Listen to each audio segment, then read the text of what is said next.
अलग से जोड़ कर दिया है ताकि इसका भी हमारा ध्यान इन शब्दों पर भी जाए, क्योंकि बड़ी क्लासेस में जो कंपटीशन वाले एग्जाम होते हैं उनमें ऐसे शब्द अचानक से पूछ लिए जाते हैं कि क्रिया शब्द तत्सम है या तद्भव है, संज्ञा शब्द तद्भव है या तत्सम है। तो इस तरह का जो क्वेश्चन है उसके लिए हमें हर समय तैयार रहना है, इसलिए आपका ध्यान इस तरफ दिलाया है। अब आपको समझ में आ गया होगा कि तत्सम शब्द की जो लिमिट है वो कहाँ तक हो सकती है। जो शब्द लाई हुए इनको वर्णनात्मक शब्द बोलते हैं। वर्णनात्मक शब्द तत्सम शब्द भी होते हैं, वर्णनात्मक शब्दों को तत्सम भी कहते हैं। अब ये शब्द वो हैं, एक शब्द होता है लेकिन इसको बताने के लिए इनकी व्याख्या की जाती है, या हम ये कहें कि अनेक शब्दों के साथ इसका अर्थ बताया जाता है, या फिर हम ये कहें कि इनका अर्थ बताने के लिए एक वाक्य का प्रयोग किया जाता है। यानी जिन शब्दों का अर्थ एक वाक्य में होता है या व्याख्या करके बताया जाता है वो वर्णनात्मक शब्द होते हैं, और इन शब्दों को हम तत्सम शब्द भी कहते हैं। तो जैसे कि पहला शब्द हमने लिया समकालीन। समकालीन का अर्थ है एक ही समय में होने वाला कार्य। दूसरा शब्द है सच्चरित्र, यानी अच्छे चरित्र वाला कोई व्यक्ति विशेष है, लेकिन उसको हम क्या कहेंगे, सच्चरित व्यक्ति है। ऐसी शब्द है अगला नागरिक। नागरिक यानी नगर में रहने वाला। अगला शब्द है सर्वसम्मत, यानी जिसमें सबकी सम्मति हो, ऐसा सर्वसम्मत। विजातीय यानी जो दूसरी जाति का हो। रक्त रंजित यानी खून में रंगा हुआ या खून में नहाया हुआ। एक ये शब्द है दुग्धाधारी। दुग्धाधारी का मतलब है कि जिसका जीवन दूध पर ही निर्भर करता है, यानी कि जो सिर्फ दूध पीने वाला हो। यानी अगला देख लो दुर्लभ। दुर्लभ शब्द का मतलब है जो मुश्किल से प्राप्त हो। घुमक्कड़ का शब्द, घुमक्कड़ शब्द से ही पता चल रहा है कि अधिक घूमने वाला घुमक्कड़।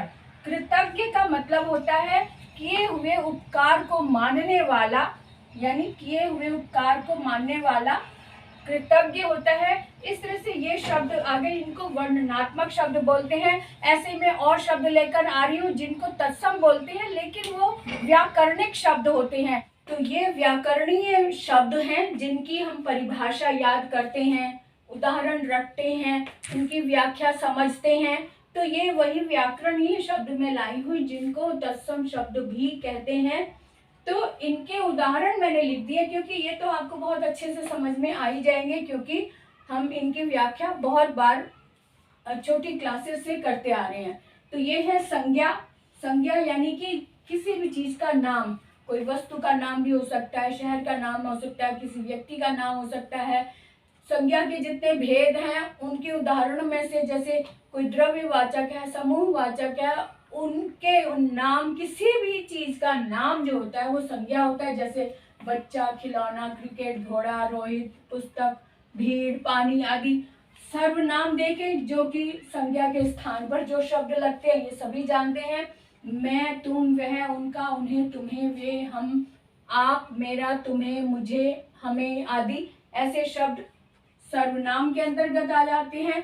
क्रिया, क्रिया में जो भी हम कार्य कर रहे होते हैं उनके लिए जो शब्द हम यूज करते हैं, जैसे पढ़ना, लिखना, इनके पीछे जो ना लगा होता है, लिखना, पढ़ना, खेलना, दौड़ना, सिलना, पिरोना, देखना, सींचना, जोतना आदि, ये सब क्रियाएं हैं जो कि हम सारे दिन में जो भी कार्य करते हैं वो क्रिया हो गई। क्रिया विशेषण पर ध्यान दो।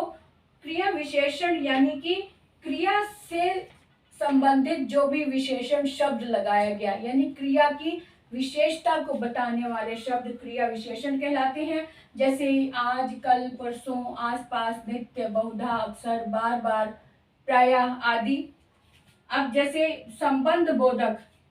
अब एक चीज मैं और बता दूं आपको कि ये अकेले शब्द हैं, ये विकारी शब्द होते हैं, इनमें परिवर्तन होता रहता है। लेकिन क्रिया विशेषण, संबंध बोधक, समुच्चय बोधक, विस्मय आदि बोधक, यानी दो दो शब्द लिए हुए, ये अविकारी शब्द होते हैं, इनको हम अव्यय भी बोलते हैं। ये अव्यय भी होते हैं, जो यानी कि इनमें जो प्रयोग किए गए शब्द हैं ये सभी अव्यय होते हैं। तो ये वाले शब्दों को हम अविकारी भी बोलते हैं। तो जैसे आज, कल, परसों, क्रिया विशेषण में प्रयोग होने वाले शब्द ये हैं। संबंध बोधक यानी कि रिश्ता बताने वाले शब्द जो होते हैं वो इस तरह से हैं। सदृश, बराबर, यानी उसके बराबर, उसके समान, उसके सदृश, बराबर, हटकर, समेत, सहित, अपेक्षा, निमित्त, कारण, हेतु, तुल्य है। ये हैं संबंध बोधक शब्द हैं। और साथ साथ ये शब्द अव्यय भी हैं, या इन्हें कहें हम अविकारी भी शब्द हैं। समुच्चय बोधक भी देख लो। समुच्चय बोधक को सरल शब्द में मैं आपको बताऊं कि ये संयोजक शब्द भी कहते हैं, यानी कि दो शब्दों को या फिर दो वाक्यों को जोड़ने वाला जो शब्द होता है वो समुच्चय बोधक कहलाता है। जैसे और, तथा, कि, इसलिए, क्योंकि, अतः, ताकि, यदि, तो, या, अथवा, चाहे, परंतु। तो ये शब्द हैं जो समुच्चय बोधक या फिर संयोजक शब्द, दो वाक्यों को जोड़ने वाले शब्दों को समुच्चय बोधक बोलते हैं। आगे देखो, विस्मय आदि बोधक। विस्मय शब्द से ही पता चल रहा है जिसमें हैरानी प्रकट हो। हैरानी प्रकट होने वाले शब्दों में ये अलास वाला साइन लगा होता है, यानी विस्मय आदि बोधक साइन लगा होता है। जैसे वाह वाह, अरे अच्छा, बाप रे, छी छी, आहा, दीर्घायु हो, जीते रहो, जी, अजी, ये वाले शब्द जो हैं आश्चर्य प्रकट कर रहे हैं। और आश्चर्य प्रकट करने का ये जो साइन है ये भी लगा हुआ है।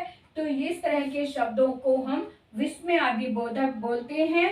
और साथ में ये अव्यय हैं, और साथ में हम कहेंगे कि इन्हीं शब्दों को हम तत्सम शब्द भी कहते हैं।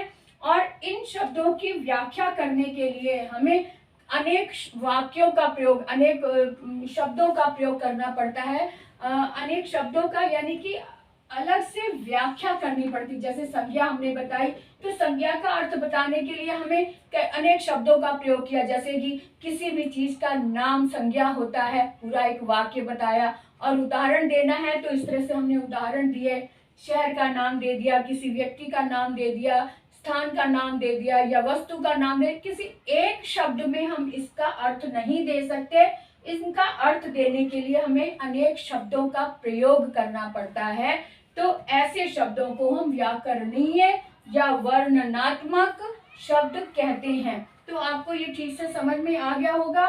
तो तत्सम और तद्भव के जो श्रृंखला चल रही है उसमें आपको मैंने ये अलग से जोड़ कर दिया है ताकि इसका भी हमारा ध्यान इन शब्दों पर भी जाए, क्योंकि बड़ी क्लासेस में जो कंपटीशन वाले एग्जाम होते हैं उनमें ऐसे शब्द अचानक से पूछ लिए जाते हैं कि क्रिया शब्द तत्सम है या तद्भव है, संज्ञा शब्द तद्भव है या तत्सम है।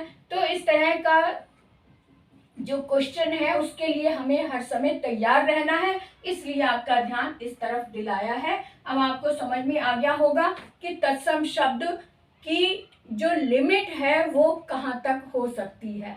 तो आज का वीडियो यहीं समाप्त करते हुए विदा लेते हैं। Bye bye.